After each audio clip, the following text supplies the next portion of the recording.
Hey everyone, welcome to Small Biz Flash, your briefing on small business news, trends, and insights. I'm your host, Adam Hewitt. I appreciate you joining me. Today, we're going to be talking about several different aspects of sales, which is certainly a challenge for a lot of small businesses. David Lusk of Evergreen Sales Group will be our guest, so stick around because that's coming up right after the news roundup.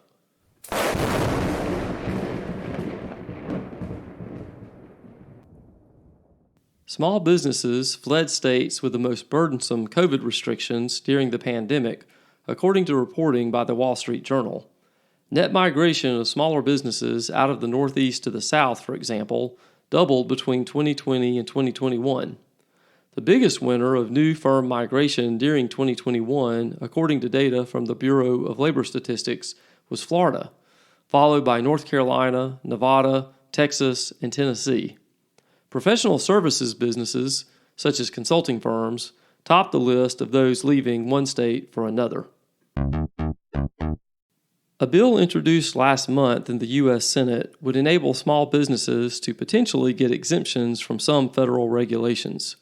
The Prove It Act of 2023 aims to give businesses the power to flag policies for review that are not directly set by Congress, but rather are created by various federal agencies. During the review process, the agency in question would have the burden of proof on it to show that the regulation is in compliance with federal law. The bill would also ensure small businesses can easily access pre-existing guidance documents online. Small business owners don't pass the reins to their children upon retirement as often as you might think. According to a recent study by Wells Fargo, 52% of owners say they do not want their children to inherit and run the business. Reasons given include lack of confidence that children will keep the company stable, and receiving a large inheritance can prevent a child from becoming independently successful. Among parents in the poll, 94% said they want their children to determine their own path. 90% of those polled attributed their success to hard work and determination. You can find more information on this and other stories in the News Roundup by going to the links in the show notes.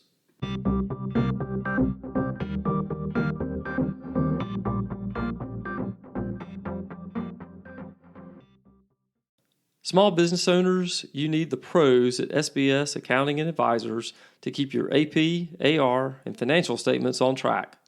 For 16 years, the good folks at SBS have been helping owners like you make better decisions and grow their profits. So go to sbsaccountants.com today to set up your free 30-minute consultation. Use the promo code FLASH to get 20% off your setup fee. Again, that's sbsaccountants.com.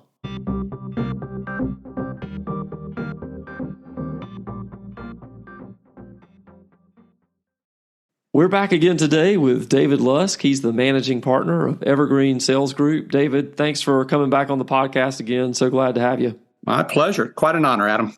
Well, so we are going to talk today about how to create predictable, sustainable sales. And this is so important for small businesses. And there's so many small businesses out there that struggle with this. So I'm excited to get into this content. And David, one of the things that we were talking about off a mic that we're going to discuss right now is the sales process. And you had talked about how this is a method that if you do it correctly, you can increase your close rate to as much as 97%. And so I know that that's something that is probably piqued the interest of the listeners and managers and owners everywhere. Would just love to get to that point. And, of course, it's not something that happens overnight, and it takes a lot of persistence and hard work.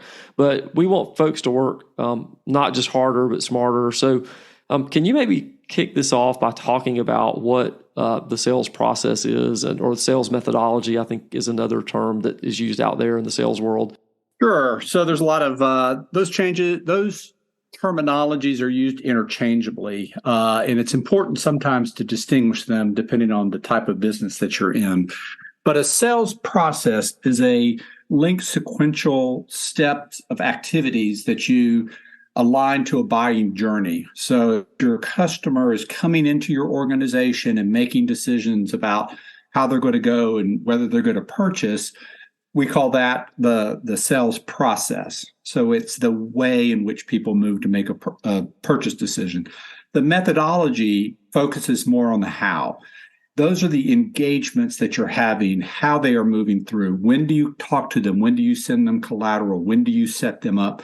When do you set them up for the demo? And then how do you present that demo that's compelling and interesting? Those are all skills that are typically built into your sales team.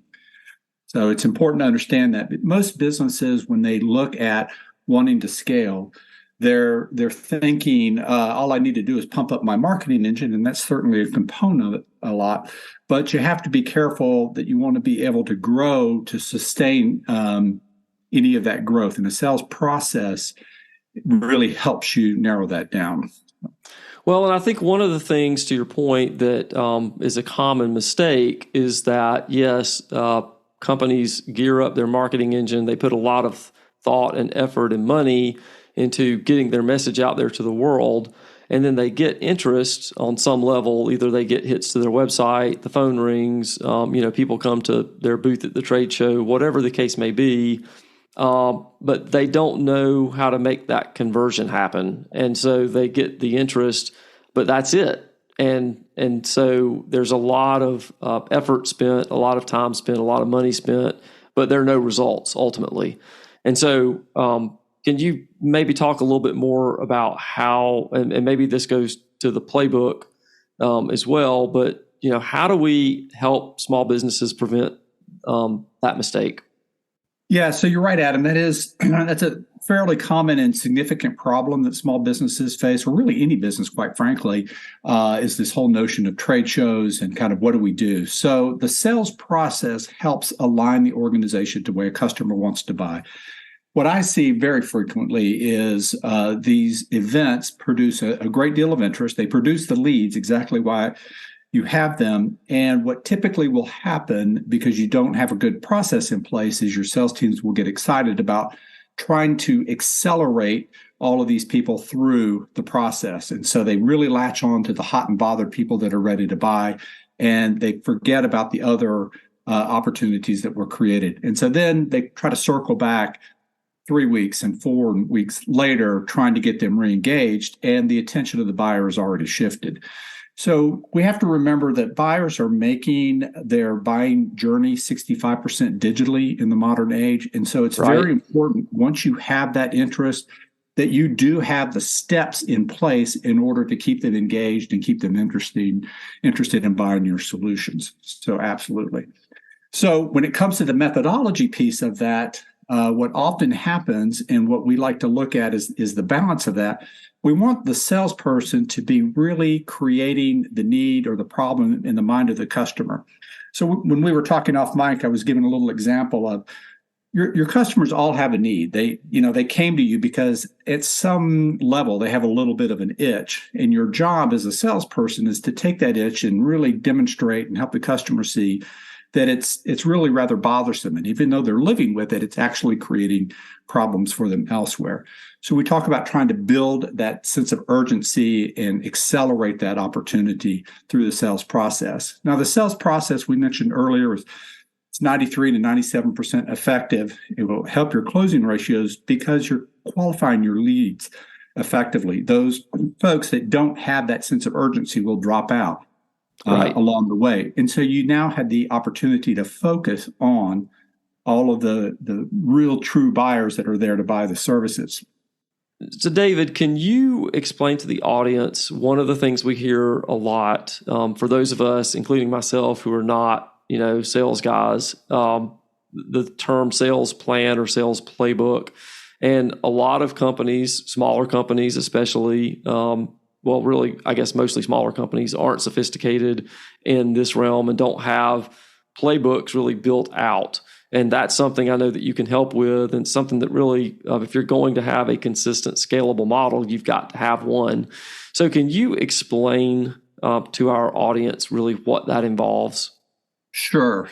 So, in this world of sales, a lot of these terms get mashed up together, as we've talked about before.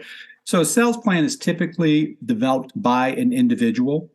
It's by the individual rep, and it's really targeting the accounts. It's understanding their particular buying characteristics. It's understanding how they want to touch them and how their sales motions are going to align to the marketing motions that are going on with the organization. The sales playbook is a little bit different because it's typically used across the whole organization. It's provided by the organization to the sales team to help them with their interactions and help them with guidance. So it has a lot to do with, it may incorporate the sales plan, absolutely, but it's also going to have your personas, it's going to have your buying centers, it's going to have all the things that are embedded in your sales process being brought forward and giving you primers, giving you little bits of information about how to think about that. You might have questions that are built in there. If you're talking to an economic buyer, you might have, these are questions that a decision maker really wants to know about. We want to talk money with an economic buyer. It might have technical specifications in there if you're in the IT space and talking to an IT person. So it has all of those pieces so that you're able to run more independently and more securely out there, and then making sure that, again, you're aligning to that sales process, that it's flowing through, and that you're using the right horse in the right course in terms of the methodology. So they're similar, but a little different. Well, David, thanks so much again for being on the podcast. We're going to have all of David's contact information in the show notes. And if you need help scaling your small business sales, please get in touch with David Lusk. So, David, thanks for being on the show. Thank you, Adam. Pleasure to be here. Thanks for listening to Small Biz Flash. I'm your host, Adam Hewitt. If you enjoy the show, please tell someone about the podcast, and a comment on LinkedIn, Facebook, or YouTube would be great as well. I sure do appreciate it, and I'll see you next week.